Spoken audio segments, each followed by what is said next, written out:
तो एक तरफ जहां सभी देशों की नजरें भारत के वीटो पावर मिलने पर टिकी हुई थीं, वहीं दूसरी तरफ रूस, भारत और चीन ने मिलकर एक बहुत बड़ा खेल कर दिया।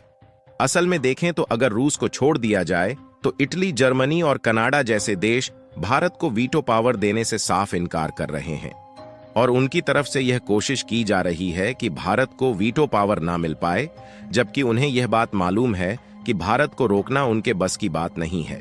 शुरुआत में तो अमेरिका भी चाह रहा था कि भारत को वीटो पावर ना मिले और उसकी कोशिश भारत को रोकने में ही थी, लेकिन अंत में आते आते अमेरिका ने भी भारत का समर्थन करना शुरू कर दिया। फिलहाल अमेरिका ने वीटो पावर को लेकर भारत का समर्थन करने की शुरुआत की। उसके पहले ही रूस, चीन और भारत ने मिलकर एक बहुत बड़ा खेल कर दिया और भारत के द्वारा उठाया गया यह कदम इतना बड़ा है कि इससे RIC एक्टिव हो चुका है, जिससे यूनाइटेड नेशन के पीछे पड़ने वाले देश अब RIC के पीछे पड़ने की होड़ में जुट चुके हैं।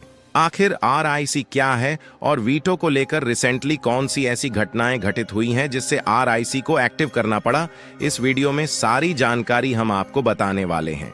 लेकिन आगे बढ़ने से पहले इस वीडियो को एक लाइक करके चैनल को सब्सक्राइब जरूर कर लीजिए, क्योंकि यह आपके लिए 1 सेकंड का काम है, लेकिन इससे हमारी काफी बड़ी मदद होती है।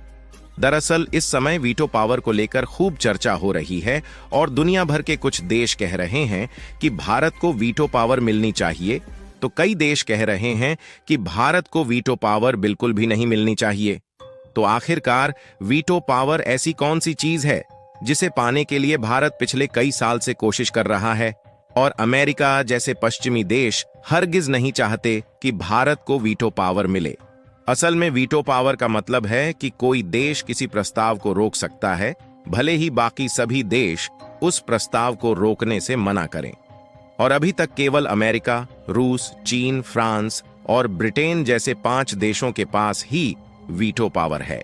इसीलिए अमेरिका और ब्रिटेन जैसे देश अपने आप को सबसे ताकतवर समझते हैं और जब कभी किसी भी देश की परिस्थितियों में उथल पुथल मचती है तो इनको जिन्हें सपोर्ट करना रहता है उनके खिलाफ दूसरे देश पर सैंक्शंस लगा देते हैं।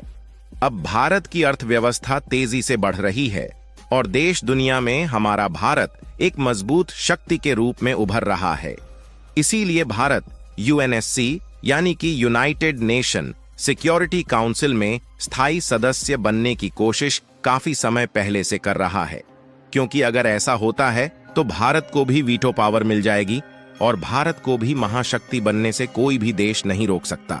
लेकिन यहाँ पर ज्यादातर यूरोपीय देश के साथ साथ इटली, जर्मनी और जापान ये बिल्कुल भी नहीं चाहते कि भारत को वीटो पावर मिले और भारत यूनाइटेड नेशन का सदस्य बने, क्योंकि जर्मनी और जापान दुनिया की तीसरी और चौथी सबसे बड़ी इकोनॉमी वाले देश है, जबकि भारत का नंबर 5वें स्थान पर आता है। और अगर ऐसे में जर्मनी और जापान की बजाय भारत को यूनाइटेड नेशन का मेंबर बनाया जाता है तो यह बात जर्मनी और जापान को पचने वाली नहीं है। इसलिए भारत की टांगें खींचने में इनके द्वारा कोई भी कसर नहीं छोड़ी जा रही है और हम लोगों को यह बात अच्छे तरीके से मालूम चल चुकी है। इसीलिए भारत ने वीटो में शामिल होने के बजाय अब वीटो का ही तोड़ निकाल लिया है। जी हां दोस्तों, हम बात कर रहे हैं RIC, जिसका फुल फॉर्म है रसिया, इंडिया, चाइना। साथियों, एक तरफ जहां सभी की नजरें भारत को यूनाइटेड नेशन में शामिल होने और वीटो पावर मिलने पर टिकी हुई थी, वहीं दूसरी तरफ रूस, भारत और चीन तीनों देशों ने मिलकर RIC को एक्टिव कर दिया है, जिससे अभी तक जो यूनाइटेड नेशन की बादशाहत थी वह बादशाहत खत्म होने जा रही है और इसमें अब भारत और रूस की बादशाहत आने जा रही है। दरअसल 11-12 सितंबर को एक महत्वपूर्ण घटना हुई, जिसमें भारत के जो national security adviser Ajit Doval ji है, वह मिलने पहुंचे रूस के प्रेसिडेंट व्लादिमीर पुतिन से। और वहां पर न सिर्फ उनकी मीटिंग रूस के प्रेसिडेंट व्लादिमीर पुतिन से होती है, बल्कि एक खास तरीके की मीटिंग चीन के फॉरेन मिनिस्टर वांग के साथ भी होती है। मतलब यहां पर समझने वाली बात यह है कि इस मीटिंग में रूस भी था, भारत भी था और वहीं पर चीन भी था। ये बात आपको सुनकर थोड़ा अनसुनी जरूर लग रही होगी, लेकिन इस मीटिंग में तीनों देशों के मेंबर मौजूद थे और भारत का कोई छोटा मोटा मेंबर नहीं, बल्कि भारत के जो राष्ट्रीय सुरक्षा सलाहकार है वह खुद इस मीटिंग में पहुंचे थे।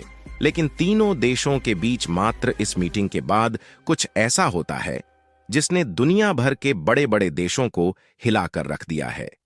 क्योंकि मात्र इस एक मीटिंग के बाद भारत के फॉरेन मिनिस्टर एस जयशंकर जी ने इस बात की जानकारी दी कि जो भारत की चीन के साथ डिसएंगेजमेंट प्रॉब्लम है वह 75% सॉल्व हो चुकी है और तुरंत ही जो चीन की आर्मी है वह लद्दाख से पीछे हट जाती है। यानी कि भारत और चीन के बीच में जैसे ही रूस ने एंट्री मारी वैसे ही भारत की एक एक इंच हड़पने की कोशिश में जो चीन जुटा हुआ था उसी चीन की आर्मी पीछे हट जाती है। लेकिन यह सब हुआ इसीलिए क्योंकि दुनिया के जो पावर सेंटर्स है वह वाकई में बदल रहे हैं। एक समय था जब यह बोला जाता था कि अमेरिका के कंट्रोल में यूनाइटेड नेशन है और अमेरिका की ही ओनरशिप वर्ल्ड बैंक पर है। यहां तक इनका कंट्रोल IMF यानी कि इंटरनेशनल मॉनेटरी फंड पर भी है। मतलब आने वाले समय में अमेरिका ही एक ऐसा देश होगा जो कि अपनी मुट्ठी में सभी देशों को लेकर आगे बढ़ेगा। लेकिन रूस यूक्रेन युद्ध के बाद से अब वाकई में पावर सेंटर बदलते हुए देखे जा रहे हैं और जो पावर है वह भारत के हाथों में आता हुआ देखा जा रहा है। और जो कंट्रोल वेस्टर्न कंट्रीज के पास है वह कंट्रोल अब एशिया में शिफ्ट होना शुरू हो चुका है। आप इस रिपोर्ट को देखिए जो कि मिनिस्ट्री ऑफ एक्सटर्नल अफेयर्स की तरफ से नवंबर 2021 में रिलीज किया गया है, जिसमें आप देख सकते हैं कि 3 देशों के फॉरेन मिनिस्टर बैठे थे एक तगड़ी मीटिंग के लिए, जिसमें रूस भी था, चीन भी था और भारत भी था।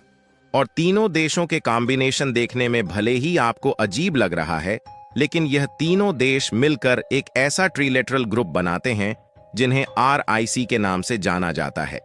जिस तरीके से चीन ने भारत की प्रॉब्लम सॉल्व करना शुरू की है, अगर इसी तरह भारत की सारी प्रॉब्लम चीन सॉल्व कर देता है तो तीनों देश मिलकर इतना स्ट्रांग पावर कंट्रोल ग्रुप बनाने जा रहे हैं जिसके आगे यूनाइटेड नेशन को तो भूल ही जाइए और वीटो की कोई जरूरत ही नहीं है, क्योंकि रसिया भी एक प्रकार का सुपर पावर कंट्री है।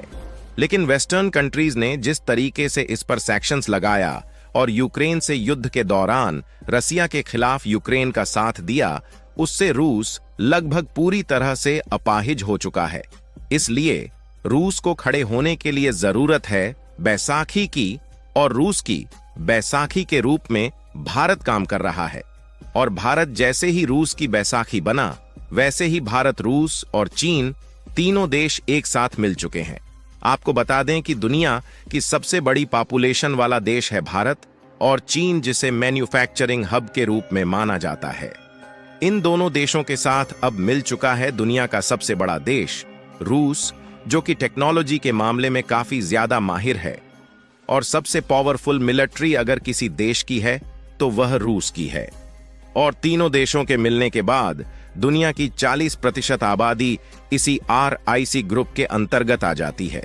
और जिस तरीके से RIC ने दुनिया भर के देशों का ध्यान अपनी तरफ खींचा है, इससे UNSC और वीटो पावर का काट मिल चुका है।